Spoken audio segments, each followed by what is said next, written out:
दोस्तों, आपका स्वागत है मेरी बगिया में। और आज आपको मैं दिखा रही हूँ कि अप्रैल के पहले मार्च का लास्ट दिन है आज। और मैं आज बम्पर बुआई करना चाहती हूँ। लोग कहते हैं बम्पर हार्वेस्टिंग, में बम्पर बुआई करूँगी। और किन चीज़ों की करेंगे? मिक्स सब्जियों की। ये है भिंडी और ये है ग्वार की फली।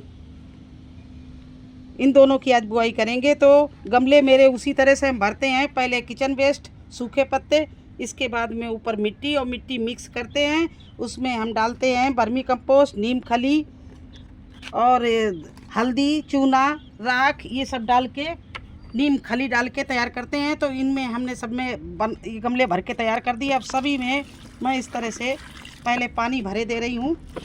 ये देखिए, इस तरह से पानी भर दिया। जितना पानी सोखना होगा मिट्टी सोख लेगी। और इसके बाद में मैं इसमें बुआई करूँगी।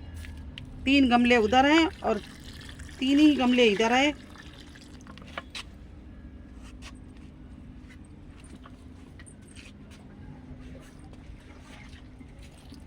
देखिए, इस तरह से इनमें सब में हम पानी पहले भरे दे रहे हैं।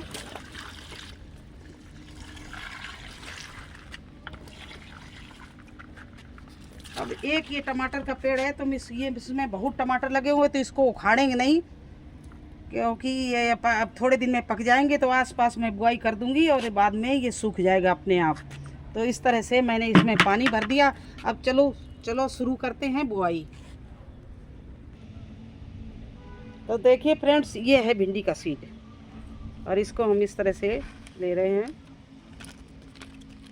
और अब ये सीड बहुत छोटा है, तो इसको केवल आधा इंच की गहराई में मैं लगाने जा रही हूँ।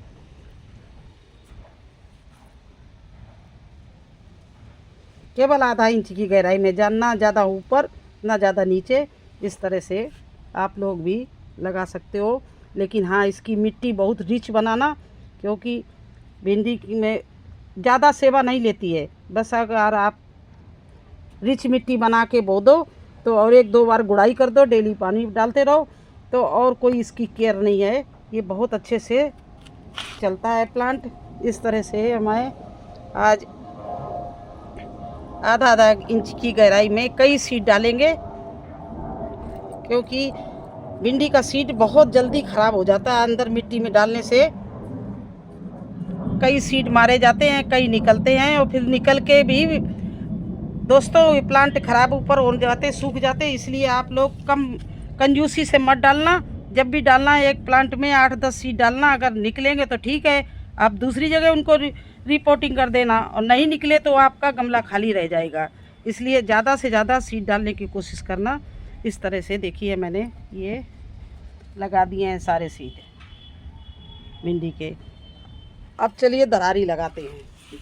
और देखिए, पहले जो हमने सीड लगाए थे वो कितने अच्छे चल रहे हैं मेरे भिंडी के। ये देखिए, ये प्लांट कितने बढ़िया चल रहे हैं। इनकी आसपास की घास में साथ में अभी नहीं उखाड़ी थी, क्योंकि छाया में ये सही हो जाए, धूप ज़्यादा ना लगे इनमें, इसलिए घास खड़ी रहने दी। और आज हम इसकी घास ये सब निकाल दे रहे हैं, क्योंकि अब हमारे ये प्लांट सूखेंगे नहीं और चल जाएंगे। ये बड़े बड़े हो रहे हैं। अब आइए दरारी का सीड आपको दिखा दें। मैंने इसका पेपर फट गया था, तो मैंने दरारी ऐसे बोतल में कर ली थी। ये देखिए, और इसको ग्वार भी बोलते हैं, हमारे यहाँ दरारी बोलते हैं। आप क्या क्या बोलते हैं मुझे नहीं मालूम, लेकिन आप लोग ध्यान रखना। इस तरह से इसकी लाइनें बना लो, बिल्कुल इस तरह से लाइन से बो दो। ये लाइन बना दी 3-4। और इसी में इस समय घास कितना है, 3 दिन में गमला छोड़ा, घास तैयार हो गई। देखिए, इस तरह से हमने इसमें लाइन से बुआई कर दी है। और ज़्यादा सीड डाले हैं कि कोई सीड अगर ख़राब हो जाए तो मुझे ये ना हो कि मेरा गमला खाली पड़ा रहे। देखिए, इस तरह से मैंने इनको ढक दिया सीड को बो के, इस तरह से।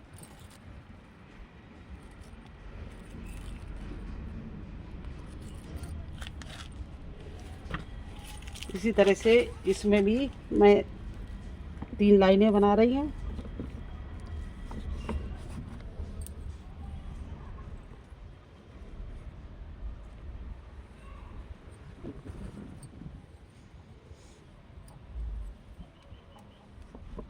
और इनको सीड को इस तरह से ढके दे रहे हैं।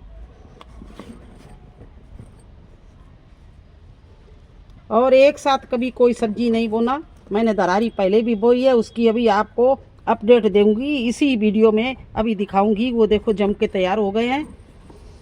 और देखिए इसके बाद दोबारा फिर मैं दरारी लगा रही हूँ, और इस टमाटर वाले प्लांट में भी डाले दे रही हूँ, क्योंकि अगर ये एक टमाटर का प्लांट है, ये पकने के लिए हम प्रतीक्षा कर रहे हैं, टमाटर पक जाए फिर इसको उखाड़ देंगे। तब तक हमारे सीड तैयार हो जाएंगे, इसलिए इसमें भी मैंने सीड डाल दिया इस तरह से। आइए आपको दरारी के अपडेट दिखाएं। और देखिए दोस्तों, ये हमने एक हफ्ते पहले दरारी बोई थी, गमले भी भरे थे आपके सामने, दरारी भी बोई थी, और देखिए कितने अच्छे से ये निकली है। चारों गमलों में बोई थी, और चारों गमलों में देखिए कितनी अच्छे से निकली है। इसकी आपको मैं अपडेट दे रही हूँ, तो आप लोग भी लगाइए इसी तरह से जैसे मैं लगाती हूँ। और फिर देखिए आपके यहाँ ग्वार की फली कितनी अच्छी हो। और मैं एक बात आपको और बता रही हूँ कि कभी भी सब्जी एक साथ नहीं लगाना, 15 दिन का अंतराल ले लेना हर सब्जी में, क्योंकि कभी कभी ऐसा होता है कि आपके घर में इतनी सब्जी तैयार हो जाती कि आप खा नहीं पाते, और इसके बाद में उसकी हार्वेस्टिंग ख़त्म हो जाती है। अगर आप धीरे धीरे बोएंगे तो आपको बड़ा लगातार हार्वेस्टिंग मिलती रहेगी। मैं इसी तरह से बोती हूँ, यही आपको सुझाव दे रही हूँ। तो कैसा लगा आपको हमारा बम्पर बुआई? अगर अच्छी लगी हो तो प्लीज़ मेरे चैनल को सब्सक्राइब कर देना, लाइक कर देना। फिर मिलेंगे एक नए वीडियो में, तब तक के लिए मुझे आज्ञा दीजिए। धन्यवाद।